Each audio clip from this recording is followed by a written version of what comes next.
wrecking crew is making a wreck of this offense. The fans are loving it.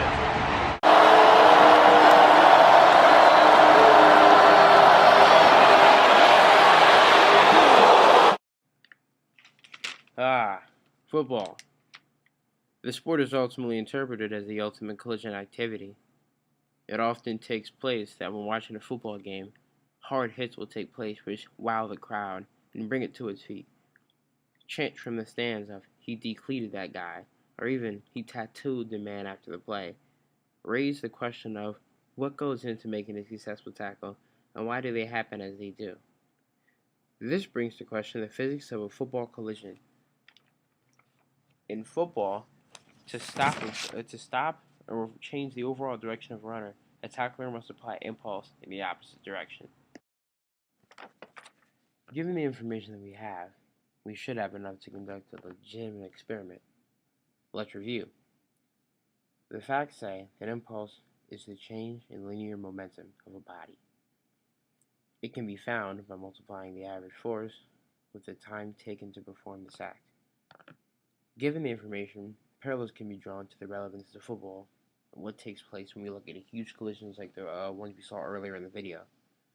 Before this can be done, first the variables involved must be assessed.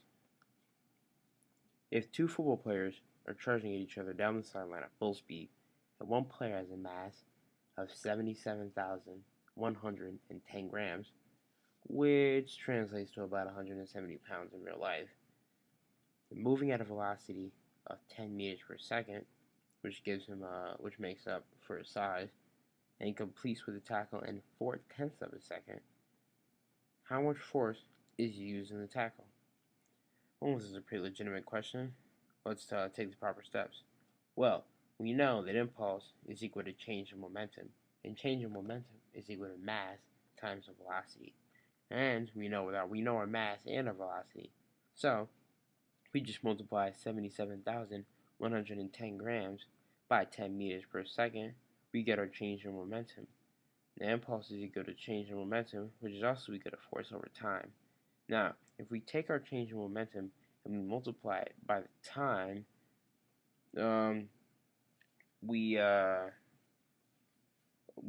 should get our answer. But wait, our units right now are in grams, and the final unit for overall force is kilograms per meters per second. So when we multiply, so before we can multiply it by time, we have to convert grams to kilograms. So 77,100. Well, actually multiply by 10. So 771,100 grams. Converted into kilograms is actually 77.11 kilograms per meters per second. Now that's the final unit that we're going to multiply by time to get our actual answer. Multiply this now all we have left to do is multiply it by time, which is 4/10 of a second, and we get our final answer.